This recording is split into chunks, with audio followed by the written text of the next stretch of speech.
अस्सलामुअलैकुम दोस्तों, आज मैं इस लेक्चर में आप सबको बताऊंगा कि किस तरह हम 2 3/8 के डिकोडर को यूज़ करके एक 4/16 का डिकोडर बना सकते हैं। तो इस सबसे पहले आपको डिकोडर के बारे में पता होना चाहिए।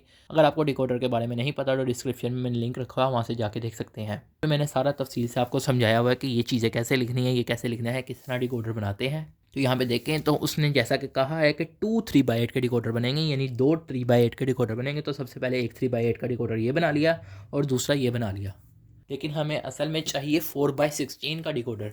तो 4/16 के डिकोडर में जैसा कि हम सब जानते हैं कि हमें 4 इनपुट्स चाहिए। तो लेकिन यहाँ पर गौर करें, यहाँ पे 3 इनपुट्स हैं। याद रहे कि यहाँ पे 6 इनपुट्स नहीं है। देखिए ये भी 3 वही सेम है, ये भी वही सेम इनपुट्स है। तो अगर हम इसकी भी आउटपुट इसके मुताबिक निकालें तो ये बिल्कुल वैसे ही एज इट इज़ आएगी जैसा कि ऊपर आ रही है। मीन्स के अभी फ़िलहाल ये भी 3/8 का एक सिंगल डिकोडर, इसी तरह ये भी 3/8 का सिंगल डिकोडर है। लेकिन हमें इसे 4/16 का डिकोडर बनाने के लिए हमें एक और इनपुट लगानी पड़ेगी। फिर मैंने एक ए वेरिएबल लिया, एक ए इनपुट ली जिसे इनेबल की तरह, जो कि इनेबल की तरह वर्क करेगा। तो एक दफ़ा मैंने ए कॉम्प्लीमेंट से गुजरेगा तो इनेबल इनपुट जो ए कॉम्प्लीमेंट के मैंने इससे अटैच कर दी, और जो ए वाली है उसकी इनेबल इनपुट मैंने इसके साथ अटैच कर दी। यानी कि मैंने एक दफ़ा इनेबल इनपुट को ए कॉम्प्लीमेंट रखा है इसके साथ, और एक दफ़ा इनेबल इनपुट को ए रखा है। तो जब मैं इसको ए कॉम्प्लीमेंट रखूँगा तो ये इन सब के लिए क्या होगा, ए कॉम्प्लीमेंट होगा, क्योंकि ये भी अब इनपुट की तरह बिहेव कर रहा है इस डिकोडर के लिए। इसी तरह आप यहाँ पे देखें, यहाँ पे इनेबल इनपुट ए है, तो फिर ये भी यहाँ पर जिस तरह ये इनपुट्स वर्क करेंगे इसी तरह यहाँ पे ए भी उसी तरह बिहेव करेगा इनपुट की तरह।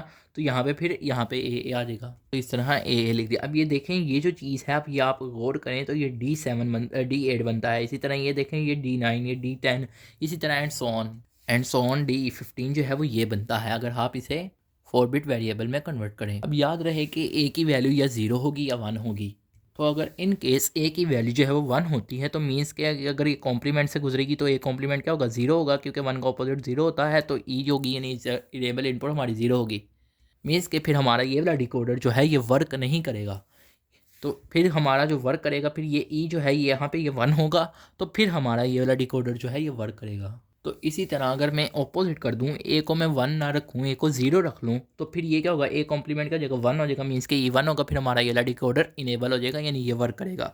और फिर अगर ए 0 है तो फिर ये जो है इनेबल इनपुट 0 होगी, तो फिर हमारा ये वाला डिकोडर वर्क नहीं करेगा। अगर आप गौर करें तो एट अ टाइम हमारा कोई ना कोई डिकोडर जो है वो ए के साथ चलेगा, यानी कोई ना कोई इनेबल इनपुट हमारे पास वर्क करती होगी। मीन्स कि हमारा कोई ना कोई एक 3/8 का डिकोडर वर्क करेगा। इस तरह हम 3/8 के डिकोडर को यूज़ करके एक 4/16 का डिकोडर बनाते हैं। तो ये इस तरह सिंपल क्वेश्चन आता है कि 4/16 का डिकोडर बनाएं यूज़ करके 3/8 के डिकोडर को। तो बस आपने इस तरह बनाना है, ये सिंपल सा है। उम्मीद है कि आपको ये समझ आ गया होगा।